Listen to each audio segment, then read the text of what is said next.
All right there, Latin 1. So here we are on review 5. Okay, we've only got one review to go, I think, after this. So review 5, let's look at the glossary on page 225. It should just cover one recording. It's a wonderful story about Rome's fiercest enemy. Hannibal was the scariest guy in Roman history. He really was the boogeyman. So at the top of page 225, you see the word anus.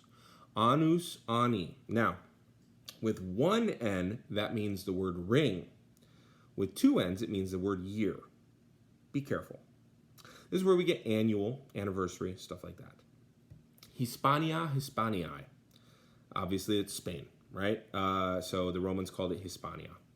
Navigo, navigare, navigavi, navigatum. Now, this is one of my favorite words because it's just the word navis, which means boat, and ago, which means to go. And if you're going by boat, that means you're sailing. But literally the verb means to go boat. It's not very clever. That's where we get navigate from, obviously.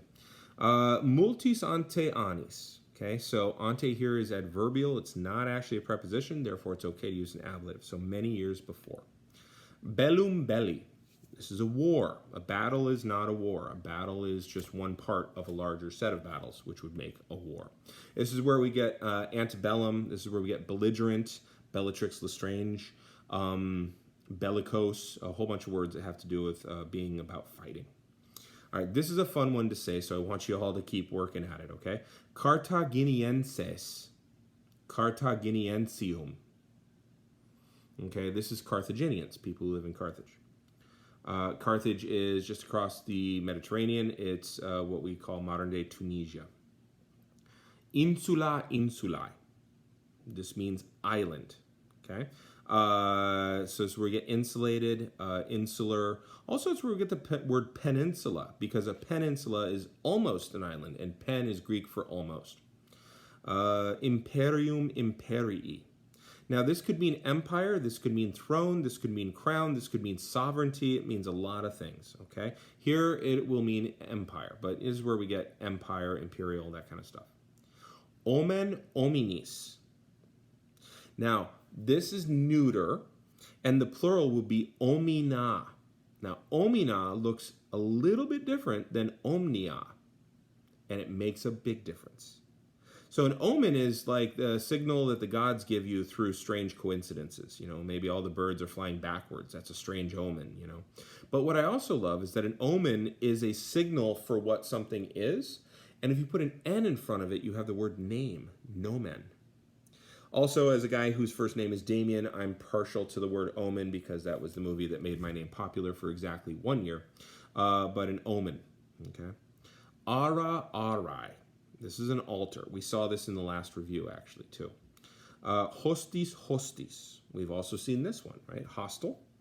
The next word, id. Id. Now, if you know your Freud, you will know that he talks about the id. If you don't know your Freud, now you know it's the id. Id just means it, okay? In Freud, it means it's the part of you that is impulsive. Now, this next one, 2 years from now, you'll understand it. Right now, just translate it as it is. Jure jurando affirmare. To affirm by swearing an oath. Okay. The next one, Kaput Kapitis. This is also a neuter. It's a third declension neuter. It's where we get capital from, or decapitate. Okay. Or if someone is kaput, it's the noggin. Victima victimae. Okay, this is a sacrificial victim, specific. Very specific. It's Romans, they're weird. But yeah, we get the word victim from this, obviously. Contra, yet again, we're seeing contra. Pugno, pugnare, pugnavi, pugnatum. Now notice, because this verb has all the standard stems, it gets to be up in the glossary like that. That's where we get pugnacious from, okay, pugnaturum, and pugilist. And then multis post annis. We saw this with multis ante annis. Multis post annis. Post here is being used adverbially. It gets to do that with the ablative. Okay. Exercitus. Don't make a card for it just yet. I'll teach you about that soon. But that means army. That's where we get exercise. Proelium proelii. Now this is a battle. A battle is a smaller part of a war. And then ferociorem. This is actually from ferocior, which is an adjective that means fiercer This is the accusative form. And then there's 4 verbs down below, right? Because they don't take standard stems. But on line 3, you found winko, winkro, wiki, wiktum. This is to conquer. So anybody named Victor is supposed to be the one who wins. Invincible, unconquerable. Okay. A victim, one who has been conquered. Transeo, transire, transii, or transivi, and transitum. We saw this in the last review, right? When he went across. That's where you get the word transit. And then condo, condra, conditi, conditum. This means to found or to establish.